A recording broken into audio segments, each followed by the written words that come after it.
ईरानी सल्तनत की सरहदें मगरिब में रूमी सल्तनतों से मिलती थी। जब दोनों की ताकतों को मुसलमानों से खतरा महसूस हुआ, उन्होंने अपनी फौजें इकट्ठा कर ली। ये पहला मौका था कि रूमी और ईरानी सल्तनत एक दूसरे की इत्तेहादी बनकर मुसलमानों के मुकाबले पर आए। अल्लाह के फजल से हज़रत खालिद बिन वलीद रजी अल्लाह ताला अन्हु दोनों सल्तनत से टकराए और उनको शिकस्त दी।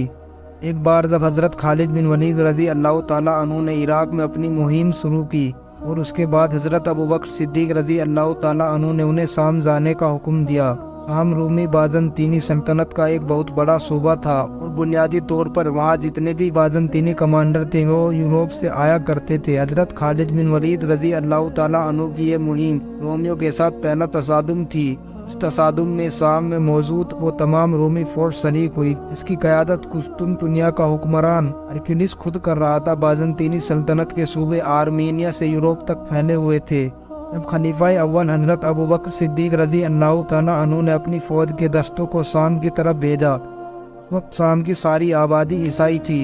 इसमें अरब ईसाइयों की एक बड़ी तादाद भी शामिल थी।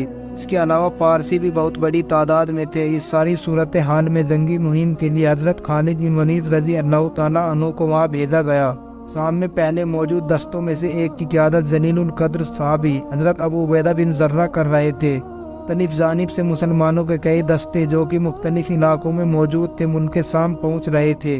उनके मुकाबले में हरक्युलिस ने एक बड़ी फौज इकट्ठा करना शुरू कर दी थी। चुनांचे खतरा पैदा हुआ कि मुसलमानों के दस्ते आसपास के इलाकों में बिखरे हुए हैं, इसलिए वो रूमी फौज का मुकाबला नहीं कर सकेंगे। कहीं ऐसा ना हो कि इन मुसलमान दस्तों को इकट्ठा ना होने दिया जाए और एक एक दस्ते को अपनी अपनी जगह पर हमला करके तबाह कर दिया जाए। हरक्युलिस की हिकमत अमली भी यही थी कि वो भारी लश्कर के हमरा उन मुसलमान दस्तों को मिलाने वाले रास्तों को बंद कर दे। वो मुसलमान लश्करों को तकसीम करके ख़त्म करना चाहता था। जब ये इत्तला हज़रत अबू बकर सिद्दीक़ रजी अल्लाह ताला अन्हु तक पहुंची तो आपने हज़रत खालिद बिन वलीद रजी अल्लाह ताला अन्हु को हुक्म दिया कि वो फ़ौरन शाम पहुँचे और वहाँ के लश्करों की क़यादत संभाले।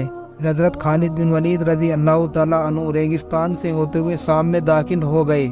रूमी फौज ने यह तवक्को नहीं की थी कि मुसलमान लश्कर इस रास्ते से भी आ सकता है। शाम पहुंचकर हज़रत खालिद बिन वलीद रजी अल्लाह ताला अन्हु ने सबसे पहले हज़रत उबैदा बिन ज़र्रा रजी अल्लाह ताला अन्हु से राब्ता किया और फिर आपस में बैठकर सलाह मशवरा करके जंग हिकमती अमली तैयार की और फैसला किया कि तमाम मुस्लिम फौजें फौरी तौर पर इकट्ठा हो ताकि अकेले अकेले दुश्मन के जाल में फंसने से बचा जा सके।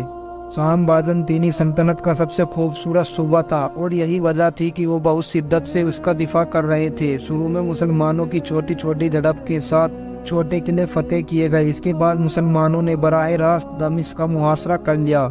इसी बीच ये खबर मिली कि हरक्युलिस ने अपनी फौज को इस तरह तरतीब दिया है कि वो मुसलमानों को पुष्ट की तरफ से घेरना चाहता है और अजनादैन के मुकाम पर अपनी फौजें जमा कर रहा है। हज़रत खालिद बिन वलीद रजी अल्लाह ताला अन्हु ने अपनी फौज लेकर हज़रत अबू उबैदा बिन ज़र्रा रजी अल्लाह ताला अन्हु के साथ अजनादैन के जानिब बढ़ना शुरू किया, जहां मुसलमानों के साथ एक बहुत बड़ी जंग होने वाली थी।